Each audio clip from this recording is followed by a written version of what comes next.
antara doa Nabi SAW, Allahumma barik li ummati fi bukuriha, berikan berkah pada umatku siapa yang paling awal bangun paginya. Jadi siapa yang paling awal, dialah yang paling banyak dapat keberkahan. Mudah-mudahan kita termasuk dalam golongan itu. Setelah itu kita melangkah ke masjid. Langkah pertama menghapus dosa, langkah kedua mengangkat derajat. Maka tadi kita pun sampai ke masjid, lalu kita melaksanakan idza dakhala ahadukumul masjidah, kalau kamu masuk masjid fala yajlis, jangan duduk hatta yusalli raka'ataini, sampai salat 2 rakaat. Salat sunat tahiyatul masjid, setiap kening yang kita tempelkan ke lantai-lantai masjid itu nanti akan menjadi saksi di hadapan Allah Subhanahu wa taala. Man shalla subha fi jama'atin, siapa yang salat subuh berjamaah, kana fi dhimmatillah, maka dia dalam perlindungan Allah. Insyaallah kita hari ini semua dalam lindungan Allah Subhanahu wa taala. Man shalla subha fi jama'atin, siapa yang salat subuh berjamaah, fa ka'annama shallal laila kullah, dia dapat pahala seperti salat sepanjang malam. Man shalla subha fi jama'atin, siapa yang salat subuh berjamaah, summa qa'ada yadhkurullah, lalu dia duduk berzikir mengingat Allah, tidak keluar masjid, hatta tatlu asy-syamsu, sampai terbit matahari. Terbit matahari ini, subuh ini di Semarang jam 5:11. Ustaz tahu dari mana? Saya nanya google.com. Tidak boleh sholat saat terbit matahari, saat tergelincir matahari, saat tenggelam matahari, karena itu disebut dengan waktu qarnai syaitan, 2 tanduk setan. Saat matahari terbit, datang setan menghampiri, nah, jadi waktu tanduk setan. Sampai qaida ramhin, setinggi tombak. Menurut ilmu astronomi, setinggi tombak itu 12 menit. Jadi 5:11 tambah 5:12 tambah 12 menit, lebih kurang 5:25, kita sudah lewat waktu terlarang, sudah boleh sholat sunat isyraq 2 rakaat. Sholat subuh berjamaah, duduk berzikir mengingat Allah sampai terbit matahari, lewatkan 12 menit, sholat sunat isyraq 2 rakaat, fa ka'annama kanat lahu ka ajri hajjatin wa umrah, dapat pahala seperti haji dan umrah. Jadi kita insyaallah subuh ini dapat pahala haji dan umrah. Hadisnya ada dalam Sunan At-Tirmidzi, status hadisnya hadisun hasan, tidak ada ikhtilaf antar ulama tentang mengamalkan hadis hasan. Lalu kemudian kita melaksanakannya sendiri-sendiri, tidak berjamaah. Nanti ketika bapak ibu sholat sunat isyraq 2 rakaat, saat semuanya sholat, disitulah saya izin pulang. Mudah-mudahan amal kita ini diridhai Allah Subhanahu wa ta'ala. Allahu nurus samawati wal ard, Allah cahaya langit dan bumi. Mathalu nurihi kamishkatin fiha misbah, seperti dinding yang dilobangi, lalu di lubang itu ada cahaya. Tempat meletakkan lampu zaman dulu, sebelum ada lampu gantung, maka dinding ini dilobangi, mishkat namanya, diletakkan cahaya, lampu di sana. Al-misbahu fi zujajah, lampunya itu di dalam kaca. Az-zujajatu ka'annahu kaukabun durriyun, seperti bintang yang bercahaya. Yuqadu min syajaratin, cahayanya itu dari kayu, dan kayunya itu yudhi, cahaya la syarqiyah wala gharbiyah, cahayanya rata, tidak timur tidak ke barat, sampai memenuhi semuanya. Ini semua adalah perumpamaan, karena Tuhan bukan cahaya. Allah itu walam yakul lahu kufuwan ahad, laisa kamitslihi syai'un. Jangan nanti ketika malam berzikir, saya Ustaz Somad dalam zikir saya tadi malam jam 2, tiba-tiba saya lihat di kamar saya cahaya. Di mana cahayanya? Di tubuh istri saya. Itu bukan Tuhan. Istrimu sedang memeriksa handphonemu. Kalau kita sedang berzikir, lalu tiba-tiba kita dalam pejam mata nampak cahaya terang, lalu kata dia itu Tuhan, maka ma khatara bibalik fallahu laisa kadzalik. Apa yang terlintas di pikiranmu, maka Allah tidak seperti itu. Itulah pentingnya kita mengkaji tauhid. Maka disusunlah oleh Imam Abul Hasan Al-Asy'ari yang disebut dengan sifat 20. Sifat 20 itu bukan batasan. Kenapa Allah dikaji dalam sifat 20? Memangnya sifat Allah itu cuma 20? 20 itu bukan sifat batasan. 20 itu adalah sifat yang disusun ulama untuk melakukan fit and proper test terhadap Tuhan.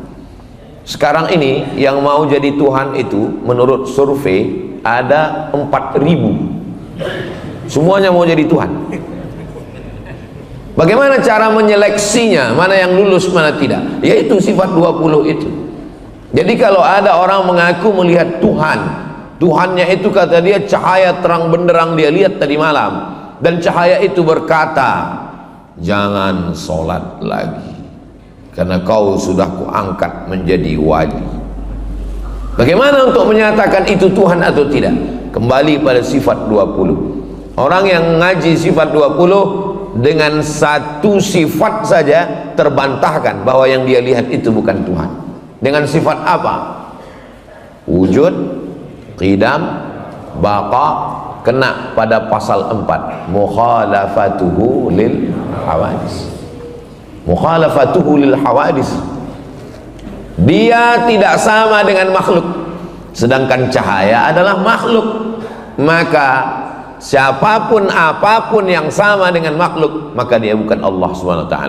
Itu maka masjid-masjid kalau bisa minimal buat kajiannya 3. Pertama kajian tauhid, kedua kajian fikih, ketiga kajian akhlak. Yang lain-lain itu tambahan. Dalam sepekan tauhid sifat 20. Kitab yang paling tipis matan Aqidatul Awam, syarahnya Jala'ul Afham, syarah Aqidatul Awam yang ditulis oleh Syekh Sayyid Muhammad bin Alawi Al-Hasani Al-Maliki. Ketika beliau mengajar itu lalu disusun oleh murid beliau Kiai Ihya, maka kitab itu bagus sekali, dari Jawa Timur, murid Sayyid Muhammad Alawi. Kalau mau di pondok-pondok dulu kami membaca, disusun oleh Imam, kitab namanya Ad-Dasuqi ala Ummil Barahin. Al-Azhar pun mengkaji itu. Ini untuk menafikan orang. Lalu apa makna cahaya di situ? Cahaya adalah kiasan. Kenapa saya hari ini bisa membedakan ini orang, ini tiang, ini lampu, ini atap, ini dinding? Kalau ada orang mengatakan kita bisa melihat karena kita punya mata, bukan. Kita bisa melihat bukan karena kita punya mata, tapi karena ada cahaya. Siapa yang mengatakan dia bisa melihat karena punya mata, nanti malam jam 12 besok malam matikan semua lampu ini, datang kemari, buka mata lebar-lebar. Kita tidak bisa melihat apa-apa. Kita bisa melihat bukan karena mata, tapi karena kita dapat cahaya. Karena cahaya itulah yang bisa membedakan mana lampu, mana orang, mana tiang. Jadi apa makna kiasan cahaya di situ? Artinya ketika Allah memberikan hidayah kepada seorang hamba, maka dia seperti mendapatkan cahaya. Dengan cahaya itu dia bisa membedakan mana yang hak, mana yang batil, mana yang batil, mana yang betul, mana yang betul, mana yang batil. Sekarang hampir tidak lagi bisa orang membedakan mana betul, mana batil, mana batil, mana betul. Walaupun batil, tapi karena disuarakan setiap hari menjadi betul. Yang betul dianggap batil, yang batil dianggap betul. Saking banyaknya orang gila sekarang, orang waras ragu dengan kewarasannya. Ada orang waras masuk ke rumah sakit jiwa, begitu ketemu di pintu satpam, kebetulan di samping satpam itu ada orang gila. Orang gila itu pertama nanya, "Bapak sudah lama gila?" Dia bilang, "Saya waras, kamu yang gila." Sampai ke dalam, lewat di lapangan, ketemu ramai orang gila, tepuk tangan. Orang gila, orang gila. Saya yang waras, kamu yang gila, kata orang waras. Sampai ke dalam, ketemu lagi sama orang gila, minta sebatang rokok. Dia bilang, orang gila punya mancis nggak? Kalau begini lama-lama saya yang jadi ragu, siapa yang gila sebetulnya? Saking banyaknya orang gila, orang waras, ragu dengan kewarasannya. Maka kalau orang sudah punya kebenaran, kebenaran itu seperti cahaya yang datang dari Allah Subhanahu wa ta'ala, bisa membedakan antara hak dan batil. Maka Nabi Muhammad SAW itu diperumpamakan seperti cahaya. Mana Nabi Muhammad diumpamakan seperti cahaya? Tala'al badru alaina. Badar itu bulan yang bulat purnama. Kalau bulan yang masih kecil, bulan sabit, itu namanya hilal. Kalau bulan yang sudah bulat, namanya badar. Dua-duanya sudah jadi nama orang Indonesia, Pak Hilal dan Pak Badar. Itu perumpamaan. Kenapa? Karena bulan itu terang di tengah malam yang gelap. Ketika malam gelap, musyrik, kafir, jahiliyah, Abu Jahal, Abu Lahab, datanglah Badar. Makanya seorang munsyid yang melantunkan nasyid dari Mesir, Syekh Atif, melantunkan dengan Qamarun yang diviralkan bersama Habib Umar. Saat ada Habib Umar, beliau berdiri melantun dengan Qamarun, Qamarun, Qamarun sidnan Nabi, Qamarun wa jamil, wa jamil, wa jamil sidnan Nabi, wa jamil. Qamarun, bulan. Bulan adalah cahaya. Kenapa bukan matahari? Kenapa Nabi Muhammad itu diumpamakan seperti bulan? Kenapa bukan matahari? Karena bulan menerima pantulan cahaya. Nabi Muhammad bukan sumber cahaya. Sumber cahaya adalah Allah Subhanahu wa ta'ala. Dan bulan menerima pantulan cahaya, dialah yang menerangi kegelapan. Itu pun makna kiasan. Karena kalau kita katakan Nabi Muhammad itu bulan, berarti Allah itu matahari. Kita nyembah matahari. Apa beda kita dengan Jepang? Nanti kita di akhirat disatukan sama orang Jepang, kan sama-sama nyembah matahari. Wasyamsu wal qamaru, sedangkan bulan dan matahari, matahari dan bulan adalah sama-sama ciptaan Allah Subhanahu wa ta'ala. Fa bi ayyi ala'i rabbikuma tukadziban. Jadi kalau begitu Allah itu laisa kamitslihi syai'un. Dia bukan apa-apa, dia bukan apapun, tak bisa diserupakan dengan apapun. Lalu perumpamaan-perumpamaan itu untuk mendekatkan kita mudah, litakribil fahmi, supaya mudah memahaminya. Jadi ketika seorang dikatakan bisa menjelaskan sesuatu yang tidak jelas, Ustadz sudah mengeluarkan kami minaz zulumati ilan nur, dari kegelapan kepada yang terang benderang. Kalau cahayanya karena listrik, dia akan mati, apalagi token habis paket. Kalau cahayanya karena lampu, dia akan kering. Tapi kalau cahaya itu datang dari Allah, Allah itu sifatnya qadim, wujud qidam, tidak berawal. Ada orang mengaku Tuhan, saya Tuhan, kata dia, sedangkan dia dilahirkan, berarti dia tidak Tuhan, karena Tuhan itu qadim, tidak berawal. Lalu kemudian dia mati, Sai Baba mati, dia dipertuhankan, berarti dia tidak Tuhan. Kenapa? Baqa berakhir, baqa kekal, tidak berakhir. Wujud, qidam, baqa, mukhalafatuhu lil hawadis, qiyamuhu binafsihi. Nah, jadi mengkaji tauhid adalah untuk mengeliminasi semua yang bukan Tuhan, yang tidak layak, sampai pada puncaknya kita bertauhid la ilaha illallah. Lalu kemudian ketika Imam Al-Ghazali mampu mengalahkan keinginan dirinya, Saya maunya subuh ini tidur sampai jam 8 karena hari libur, mau balas dendam Senin, Selasa, Rabu, Kamis, Jumat. Kapan lagi menikmati hidup? Hidup hanya sekali, tidurlah sepuas hati. Tapi Allah mau saya bangun jam 4 untuk persiapan mandi, sholat sunat wudhu, sholat sunat taubat, sholat sunat tahajud, sholat sunat hajat, sholat sunat witir, nunggu azan subuh. Kalau diperturutkan keinginan saya maunya balas dendam, tidur sampai pagi. Tapi keinginan Allah, saya mesti bangun untuk sholat subuh. Saat itu ada dua keinginan, keinginan Allah dengan keinginan saya. Siapakah yang mesti dikalahkan?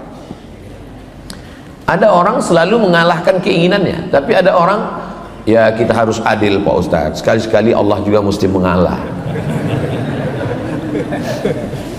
Ketika saya mengalahkan keinginan saya, yang saya ikut adalah keinginan Allah, bertemunya keinginan saya dengan keinginan Allah, bahasa Arabnya taufiq. Makanya selalu diucapkan, semoga kita semuanya mendapat taufik. Lalu semua orang mengatakan alhamdulillah, ibu-ibu mengatakan alhamdulillah. Ada satu ibu diam aja, ditanya sama temannya, tadi saat semua bilang semoga dapat taufik, kamu kok diam aja? Saya sudah dapat gitu. Rupanya nama suaminya Pak Taufik. Mohon maaf Pak Taufik, diantar sini. Taufik artinya mampu mengalahkan keinginan sendiri, ikut keinginan Allah dalam segala hal. Saya maunya makan banyak, Allah tidak mau makan banyak. Kamu jangan makan banyak, kata Allah. Kulu, makanlah. Washrabu, minumlah. Wala tusrifu, jangan makan banyak. Ketika saya mampu mengalahkan nafsu makan saya dengan ikut keinginan Allah, saat itu sedang mendapatkan taufik. Alhamdulillah, subuh ini sudah mendapatkan taufik. Kenapa? Saya kalahkan keinginan saya, lalu saya ikut keinginan Allah. Nanti pas makan, saya kalahkan keinginan saya ikut kemauan Allah. Alhamdulillah. Pas menikah, maunya yang matanya biru, rambutnya rambut jagung, tinggi semampai. Tapi kata Allah bukan itu. Wala amatum musyrikatun khairan, budak hitam hamba sahaya lebih baik min musyrikatin, daripada yang cantik tapi dia musyrik, mempersekutukan Allah. Walau a'jabatskum, walaupun dia mengagumkan bagi kamu. Di saat itu saya melawan hawa nafsu saya. Kalau saya perturutkan hawa nafsu saya uturutkan yang ini. Tapi kalau saya kalahkan, berarti dapat taufik. Sudah 3 kali dapat taufik. Saat bangun tidur dapat taufik, saat makan dapat taufik, saat ingin menikah dapat taufik, kemudian saat memilih pemimpin begitu juga. Saya maunya yang ngasih saya sembako, yang ngasih serangan pajar.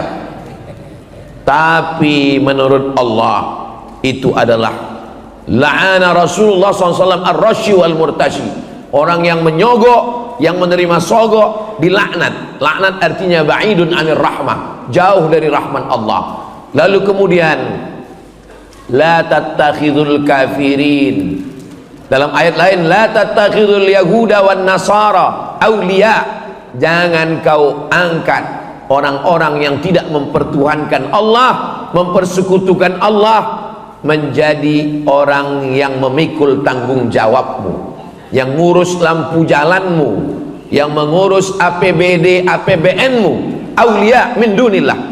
Di saat itu sedang bertarung keinginan saya, apakah saya ikut keinginan Allah atau ingin ikut hawa nafsu saya. Maka dalam segala hal kita mesti menghilangkan ini. Itulah mengapa disebut kita selalu semoga mendapatkan taufik. Kenapa taufik lebih didahulukan daripada hidayah? Billahi taufik wal hidayah. Wassalamualaikum. Belum penutupan. Karena kita berhenti 5:11 tambah 12 5:25. 5:25 baru kita sholat sunat isyraq 2 rakaat. Kenapa taufik lebih didahulukan daripada hidayah? Kenapa tidak billahil hidayah wat taufik? Karena hidayah ada dua. Hidayah yang pertama, hidayah untuk memilih antara kafir dan Islam. Lalu kenapa kita minta hidayah? Ihdinas siratal mustaqim, ihdinas siratal mustaqim. Semoga dapat hidayah. Kita kan sudah Islam. Hidayah pertama kita sudah dapat, insyaallah, hidayah Islam. Amin. Tapi hidayah yang kedua, adalah menetap dalam keislaman, kuat dalam keislaman. Itulah hidayah yang kedua. Lalu kenapa yang disebut dalam ini semoga mendapatkan taufik dan hidayah? Setelah kita mendapatkan taufik bangun jam 4, walaupun ada jam 2, jam 3. Setelah mendapatkan taufik makan tidak terlalu banyak, ikut Allah. Setelah mendapatkan taufik menikah dengan orang beriman. Setelah mendapatkan taufik memilih pemimpin yang beriman. Lalu kemudian dia istiqomah dalam itu. Itu yang disebut dengan hidayah. Kalau tidak nanti orang bingung. Kenapa kita subuh minta hidayah? Ihdinas siratal mustaqim, ihdinas siratal mustaqim. Di Masjid At-Taufik ini 3 kali lagi minta hidayah. Allahumma hdina fi man hadait. Hidayah apa? Kita kan sudah Islam. Hidayah menetap dalam kebenaran. Doakan supaya Ustaz Somad yang ceramah ini dapat dua-duanya, taufik dan hidayah. Inilah tulusnya jamaah ini. Padahal yang saya minta kan saya. Kenapa mereka semuanya setuju amin? Karena ketika kita mendoakan saudara kita, Allah kirimkan malaikat. Apa kata Allah? Hai malaikat, mereka yang mendoakan orang lain, ucapkan amin. Lalu malaikat itu mengatakan amin walaka mithluh, kabulkan doa orang ini, engkau dapat yang sama seperti yang engkau doakan. Man qara'a surat al-kahfi, siapa yang membaca surat al-kahfi, pagi Jumat, siang Jumat, sore Jumat, petang Jumat, malam Jumat, sebelum azan maghrib hari Jumat, adha'a lahu min nur, cahaya lagi, Allah berikan dia cahaya ma bainal jumu'ataini, sampai Jumat berikutnya. Cahaya apa yang dimaksud? Apakah mukanya jadi bercahaya? Itu Ultraman. Cahaya apa yang dimaksud ini? Cahaya bisa membedakan antara yang hak dengan yang batil. Makanya siapa yang menghafal surat Al-Kahfi, membaca surat Al-Kahfi, tidak sanggup semua minimal ujung-ujungnya, maka dia selamat diantaranya dari fitnah Al-Masih Ad-Dajjal. Kenapa ada Al-Masih ujungnya Dajjal? Karena ada Al-Masih yang original, ada Al-Masih yang KW. Yang KW itu disebut dengan Al-Masih Ad-Dajjal. Ada orang jual gelas emas, bejana emas, namanya wi'a zahab, wi'a bejana, zahab emas, wi'a zahab bejana emas. Yang satu lagi jual mirip seperti emas, tapi dia kasih tahu, mohon maaf ya Pak Ustadz, ini bukan emas, ini cuman sepuh, disepuh dengan warna emas. Maka orang Arab menyebutnya wi'a mudajjal. Jadi jangan katakan nanti ini ada gelang, ini gelang emas, yang ini gelang dajjal. Bukan, mudajjal di situ artinya tidak asli, tidak original. Jadi jangan nanti ada Ustadz, kan ada Ustadz Somad, ada orang yang bilang ini Ustadz Somad Dajjal, mirip Ustadz Somad. Dia mirip seperti Nabi Isa. 3 sifat dia mirip seperti Nabi Isa. Saat dia suruh langit, apa kata dia? Ya sama imtiri, wahai langit turunkan hujan. Betul-betul turun hujan. Dia katakan ke tanah, ya ard umbuti, wahai bumi tumbuh tanaman.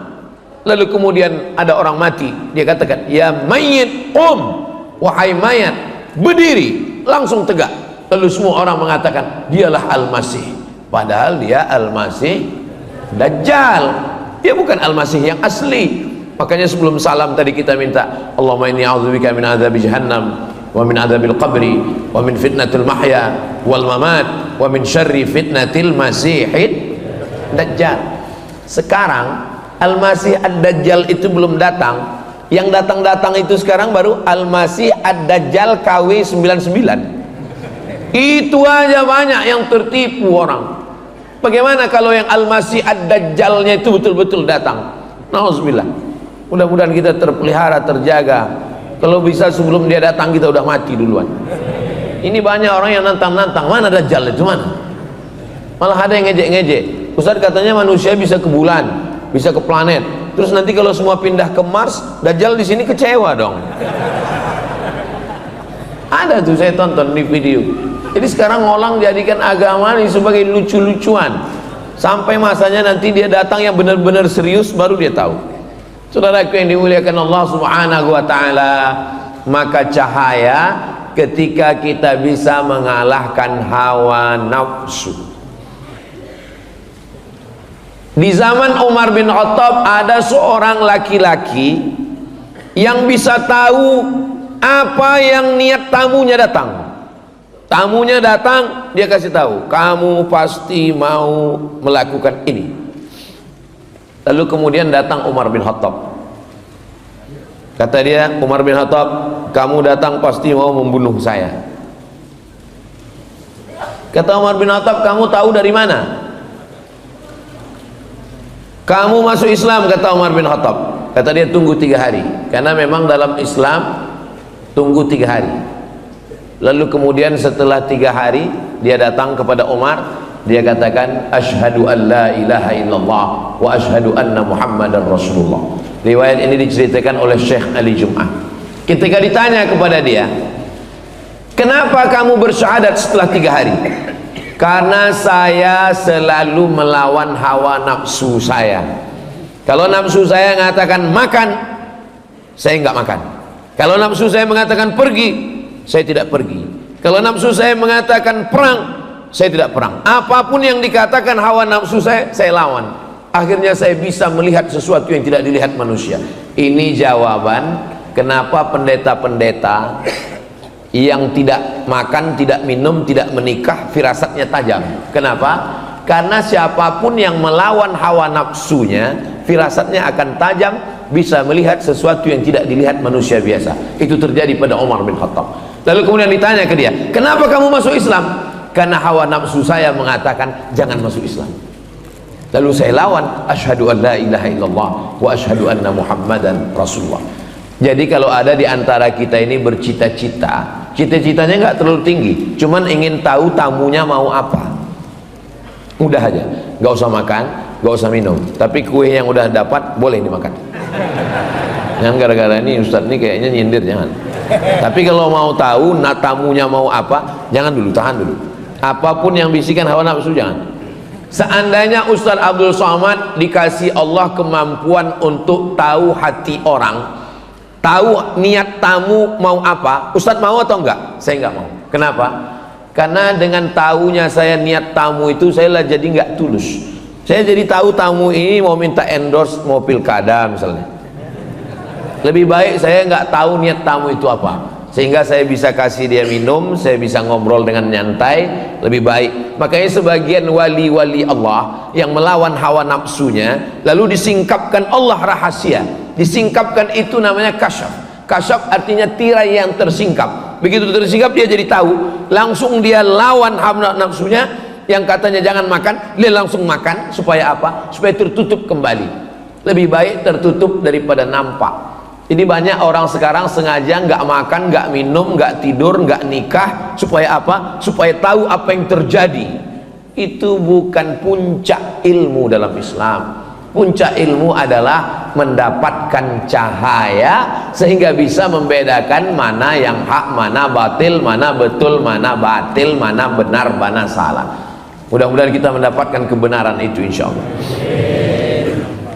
Imam Abu Hamid Al-Ghazali yang menulis kitab Ihya Ulumuddin 4 jilid, dia jabatan tertingginya rektor, diangkat oleh Sultan Nizamul Mulk di Universitas An-Nizamiyah. Ngomongnya berkarisma, kalau dia jalan 70.000 orang menyertainya. Dia sampai kepada puncak keilmuan. Yang paling hebat zaman itu adalah filsafat. Dia bantah filsafat. Judul bukunya Tahafud Al-Falasifah. Setelah itu baru datang Imam Ibn Rushd membantah Tahafud At-Tahafud. Waktu itu Imam Al-Ghazali sudah meninggal dunia. Imam Al-Ghazali digelar dengan Hujjatul Islam, berbantah dengan siapapun dia menang. Sampai akhirnya suatu hari dia melihat ada tongkat yang bengkok di tepi sungai. Ada tongkat kayu, dia lihat bengkok. Ternyata setelah ditarik lurus. Kalau kita ambil kayu tongkat, kita tusukkan ke tepi sungai, lalu kita lihat, itu kan bengkok. Tapi pas kita tarik lurus. Dia sudah mulai tidak percaya dengan mata, berarti mata tertipu. Mata yang melihat ini menipu, apalagi zaman sekarang. Dilihat dari jauh putih, rupanya skincare. Mohon maaf ibu, saya kira nggak ada ibu-ibu. Jadi mata ternyata menipu. Telinga juga begitu. Kita dengar lagu, enak sekali. Begitu dihilangkan sound musiknya, dihilangkan, hancur babak belur. Telinga menipu, tertipu. Mata tertipu. Kalau begitu saya tinggalkan semua yang menipu ini. Imam Abu Hamid Al-Ghazali meninggalkan jabatan rektor, meninggalkan popularitas, 70.000 follower dia tinggalkan. Akhirnya dia berkhalwat. Khalwat artinya bersunyi-sunyi dengan Allah Subhanahu wa taala di menara Masjid Jami' Umawi, sampai sudut itu disebut dengan Zawiyah Al-Ghazali, pojok Imam Al-Ghazali. Lalu berapa lama dia di sana? 11 tahun. Setelah itu dia sampai kepada level yang tertinggi disebut dengan ma'rifah. Ma'rifah artinya puncak ilmu pengetahuan. Lalu orang bertanya kepada dia, kamu sudah sampai kepada ma'rifah Al-Ghazali? Ya. Apa al-ma'rifah itu? Imam Al-Ghazali mengatakan, nurun yaqdhifullahu fi qalbi abdi, cahaya yang ditembakkan ke hati seorang hamba. Hanya sampai itu saja, cahaya yang ditembakkan ke dalam hati seorang hamba. Dengan cahaya itu bisa membedakan mana yang hak, mana yang batil. Sekarang yang disebut dengan kebenaran itu apa? Kebenaran itu kalau dilakukan oleh tokoh terkenal, walaupun salah berarti benar. Kebenaran itu apa? Kebenaran itu kalau dilakukan semua orang, semua yang viral benar, walaupun salah. Orang tidak lagi dapat cahaya. Makanya di antara doa tahajud, Allahumma ja'al fi qalbi nura, wa fi sam'i nura, wa fi basari nura, wa an yamini nura, wa an yasari nura, wa min amami nura, wa min khalfi nura, wa min fawqi nura. Bunyi, berarti matahari sudah terbit. Setiap bunyi terbit matahari, setiap bunyi terbit matahari, setiap bunyi terbit matahari. Suatu hari dia nggak bunyi, matahari terbit, baterainya habis. Orang sudah terjebak pada hukum sesuatu terjadi sesuatu. Kalau sudah begini, padahal itu belum tentu benar. Itu hanya kebenaran yang diciptakan oleh manusia. Kalau dia bunyi berarti terbit matahari. Gimana kalau dia tidak bunyi? Matahari tetap terbit. Jangan terjebak pada hukum yang dibuat oleh manusia. Maka kita minta cahaya dari Allah. Nurun, cahaya yang ditembakkan ke dalam hati seorang hamba, sehingga dengan itu saya bisa mengetahui mana yang benar, mana yang salah. Membaca surat Al-Kahfi supaya ingin dapat cahaya, doa tahajud supaya dapat cahaya, berzikir supaya dapat cahaya. Cahaya yang dimaksud adalah cahaya kebenaran, sehingga kita bisa memilah dan memilih mana rambut, mana hijau, mana asli, mana palsu, mana Al-Masih Isa, mana Al-Masih Dajjal. Mudah-mudahan kita sampai hari ini, sampai anak cucu kita, sampai hari kiamat dapat cahaya itu insyaallah. Nah, siapa yang sudah dapat cahaya, jaga. Dengan apa menjaganya? Dengan berjamaah, jangan sendirian. Man syadza syadza finnar, siapa yang sendirian masuk neraka. Alaikum bil jamaah, hendaklah kamu berjamaah. Iyyakum wal furqah, jangan sendirian. Jamaah itu ada pemimpinnya. Idza kuntum thalathatan fi safarin, kalau kamu 3 orang musafir, falyu'ammirahum ahadahum, maka angkat satu pemimpin. Saya selama 4 hari ini musafir, Jumat, Sabtu, Ahad, Senin pulang. Memang Jawa Tengah jatahnya setahun 4 hari, Sumatera Utara 4 hari, Sumatera Barat 4 hari, Kalimantan 4 hari, Sulawesi 4 hari, Brunei 4 hari, Sabah 4 hari, Sarawak 4 hari. Di luar itu saya tidak datang. Mohon maaf, beribu maaf, saya mohon maaf kepada sedulur sederek sedoyo penjenenganipun. Kalau saya nggak datang bukan angku, bukan sombong, karena memang saya sudah bagi 4 hari. Lalu banyak orang yang heran, nanya-nanya, kenapa Ustadz 4 hari ke Jawa Tengah di musim-musim pilkada ini? Saya nggak tahu waktu nyusun itu dulu kalender, karena kita nggak koordinasi dengan KPU. Nah, selama 4 hari ini siapa imamnya? Siapa pemimpin saya? Pemimpin saya adalah Ustadz Yunus. Makanya ketika ketemu dengan Habib tadi malam, Ustadz Somad nanti mau ke Solo, iya, mampir ke pondok ya. Mohon maaf Habib, saya koordinasi dulu dengan imam saya. Kenapa? Karena saya dalam perjalanan ini saya nggak tahu di mana Solo, di mana Karanganyar, di mana Semarang, di mana Kudus. Maka saya berikan kepada yang tahu. Fas'alu ahla dzikri in kuntum la ta'lamun. Tanya pemimpinmu kalau kamu tidak tahu. Maka angkat dia menjadi pemimpin, tunjukkan mana tempat-tempatnya. Setelah itu sami'na wa ata'na. Ju'ilal imamu liyutamma bih. Imam itu diangkat untuk diikuti, bukan untuk dilawan. Maka apapun yang dilakukan imam, ikut. Imamnya ruku, melu wae, wis. Imamnya sujud, ikut saja. Imamnya angkat tangan, ikut angkat tangan.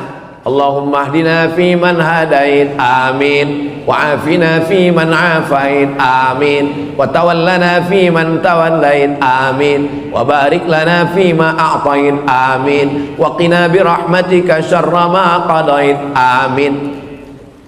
Karena yang paling enak itu ikut imam. Ngapain kita ngelawan imam? Imam ruku, kita ruku. Imam sujud, kita sujud. Imam baca kunut, kita baca kunut. Imam kentut, yang batal imamnya, kita enggak. Apa standarnya? Standar kita ikut imam selama imam itu ikut Allah dan ikut Rasulullah Sallallahu Alaihi Wasallam. Imam yang kentut wajib diganti dengan imam yang baru. Mohon maaf imam, jangan tersinggung. Yang saya maksud imam ini bukan imam yang lain. Saudaraku yang dimuliakan Allah Subhanahu wa taala, maka datang seorang laki-laki bertanya, saya ini mazhabnya Syafi'i, ya. Mazhab Imam Syafi'i, mazhab salaf. Karena Imam Syafi'i meninggal 204 dan dia satu dari imam mazhab yang 4. Nomor 2 imam pertama Hanafi, nomor 2 Maliki, nomor 3 Syafi'i. Enggak masalah. Imam Syafi'i, iya. Tapi saya beberapa pendapat ikut Imam Hambali. Imam Hambali juga enggak masalah. Imam Hambali imam yang keempat, muridnya Imam Syafi'i. Tapi Imam Hambali dengan Imam Syafi'i beberapa perbedaan. Di antara perbedaan mereka tentang kunut subuh. Imam Syafi'i berkunut subuh, Imam Hambali tidak kunut subuh. Dulu kelahi antara pengikut Imam Syafi'i dengan Imam Hambali. Sekarang alhamdulillah sudah nggak kelahi lagi karena sama-sama nggak sholat subuh. Datang satu pengikut Imam Hambali, saya ini ikut Imam Hambali. Iya, saya nggak kunut subuh. Iya, karena Imam Hambali tidak kunut subuh. Bagaimana kalau saya pulang kampung, ternyata di masjid itu yang jadi imamnya adalah mazhab Syafi'i. Kata Imam Hambali, kalau dia baca doa kunut, angkat tanganmu dan ucapkan amin. Paling enak ngikut imam. Sekarang banyak makmum nggak ikut imam. Imam mengangkat tangan, Allahumma hdina fi man hadait. Halo. Imam Hambali sendiri mengikut Imam Syafi'i. Apakah hanya karena berbeda mazhab lalu kelahi? Coba baca dalam manaqib Imam Hambali, Imam Ahmad bin Hanbal, meninggal tahun 241, makamnya di Baghdad. Apa kata Imam Ahmad bin Hanbal? Da'autu lisyafi'i fi salati 40 sanah. Saya mendoakan Imam Syafi'i dalam solat saya 40 tahun. Dalam solat, bukan di luar solat, bukan setelah solat. Dalam solat saya doakan Imam Syafi'i. Bunyi doanya, Rabbil firli wali walidayya wali Muhammad bin Idris Asy-Syafi'i. Padahal mereka berbeda.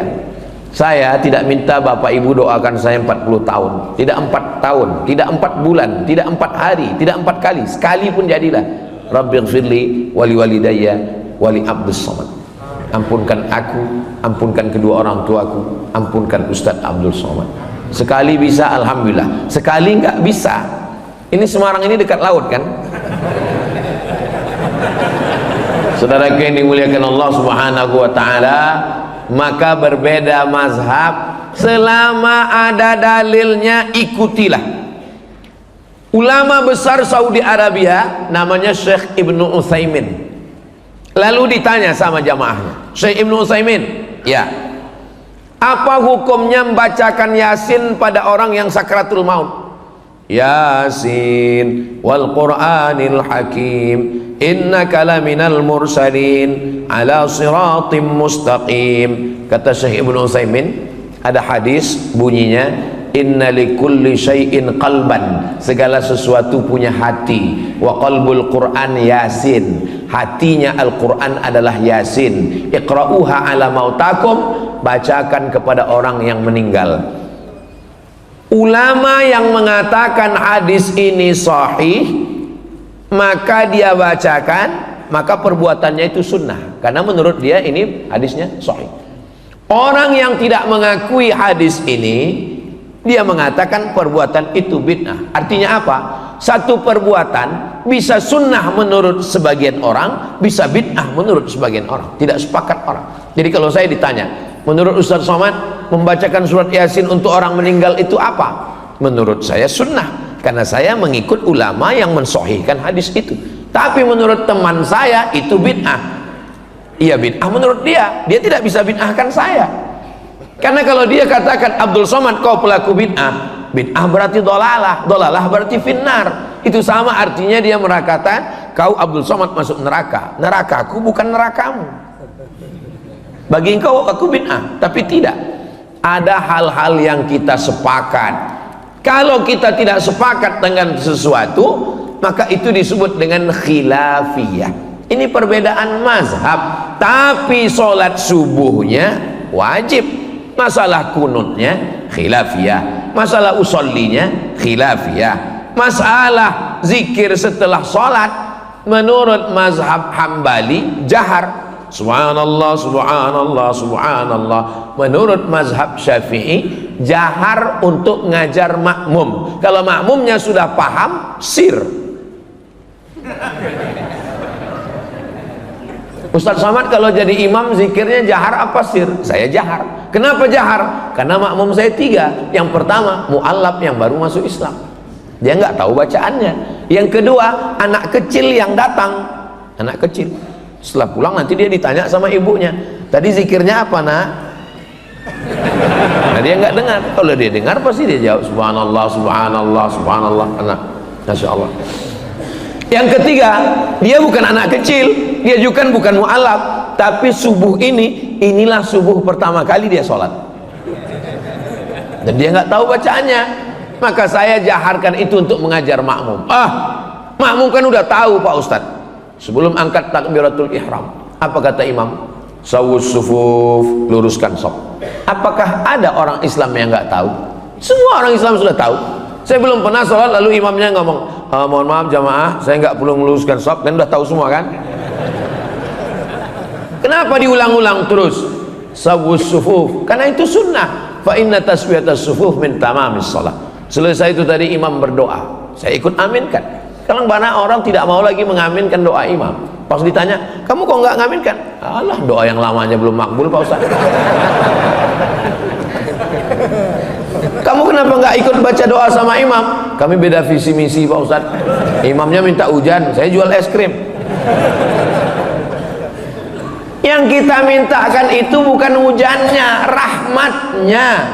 Rahmat yang diturunkan Allah Subhanahu wa taala. Kenapa Ustaz ikut amin dengan imam tadi? Sebab kata Nabi, ad-da'i wal mu'amminu fil ajri sawa. Yang berdoa dengan yang mengaminkan pahalanya podo, sami mawon. Maka imam membaca doa, saya ikut aminkan. Apa susahnya bilang amin? Amin. Oh saya lupa, tadi yang baca doa saya diminta imam. Gak mungkin saya tolak. Gak mungkin ketika saya disuruh baca imam tadi berani nyuruh-nyuruh saya. Enggak, saya taat sama imam. Imam bilang baca, siap imam, saya baca doa.